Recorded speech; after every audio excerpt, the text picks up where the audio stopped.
There's a question here where someone asks, what are the opportunities for linkages between cultural narrators and activists, as with the AIDS quilt, to affect policy changes? So let's sort of put all that together and talk about how you get things done and what are the challenges when you have to bring so many folks together.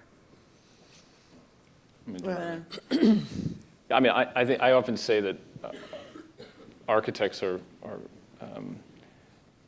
kind of the priorities of architects are given often to a single auteur or a single voice. Mm-hmm. This is a so-and-so building, or that's a so-and-so building. I think that's a false narrative. Architecture is a kind of collective act. It is made by teams of people. It is constructed with incredible amount of stakeholder engagement from let's say the client or the community to the labor to the team that must construct it. It is an incredible collective and action. And I think that working in the built environment requires assembling enormity of different perspectives and guiding towards a North Star that folks agree with.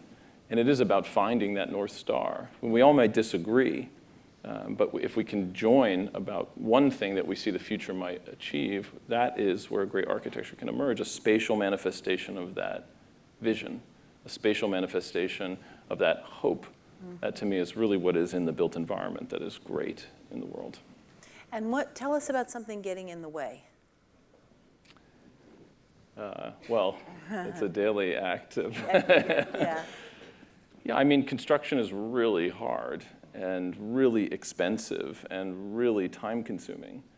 So one of the big challenges about affecting in the doing work in the built environment is it takes a lot of money and a lot of time, which means it takes power. And one of the really challenging things about working in the built environment is you are adjacent to power. You are adjacent to those who make the decisions of power. And so we have to work within those systems, not just against them, but within them, in order to shape them towards something. And I would say in preservation, a lot of the current conversations is about diversifying the National Register and how you might reimagine that national inventory and the designation process. We all probably have heard statistics that less than 10% reflects underrepresented communities, women, LGBT histories. So there's a major issue, and it has favored places that are architecturally significant versus those that are socially or culturally significant. And there are issues of integrity that we have to confront to make the National Register more inclusive. The way that we have partnered, preservation requires a lot of money. It takes time.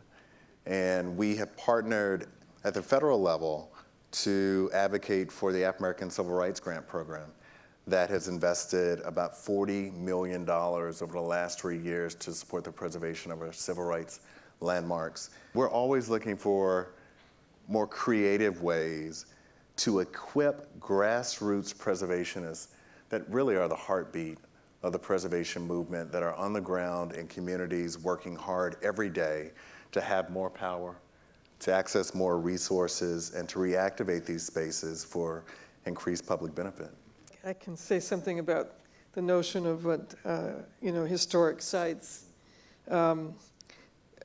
The Great Wall becomes this incredible example of this series of problems. It's an LA County flood control district created by the Army Corps of Engineers on city land. So we have cross jurisdictions between 3 major players, and they all disagree continually. They allowed a pedestrian bridge over the river. On one side of the river are 2 major schools. On the other side is a white flight residential area. So we brought the Great Wall to tell this other story, not to the converted, but to a place where it actually might do some good, where people would begin to understand the contributions of all these people of color, all of these ethnic people and original people to the building of our country. So the pedestrian bridge went over the river, brought the school kids to the buses on the main thoroughfare. When that wooden bridge broke down, the community was very happy, the white flight area was very happy not to have them be able to cross. So to go to a bus, the kids would have to walk all the way around a mile Oh, my goodness. to get to a bus. So, we posited that it would be really great to put a pedestrian bridge in. We have been 10 years in trying to develop this bridge, which has been the hardest thing. I mean, we're talking about building being so difficult. Just overwhelming to try to get a simple pedestrian bridge over the river, because it would reconnect these two communities.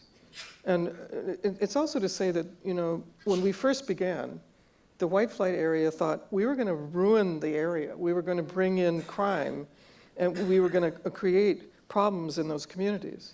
But as the years progressed and we came back, and they saw the young people, many of them at-risk youth, all of them in the poverty criteria, coming back and working so hard in the blistering sun, they fell in love with them. So these are not, it's not like just picking up a paintbrush. No, it's not so easy.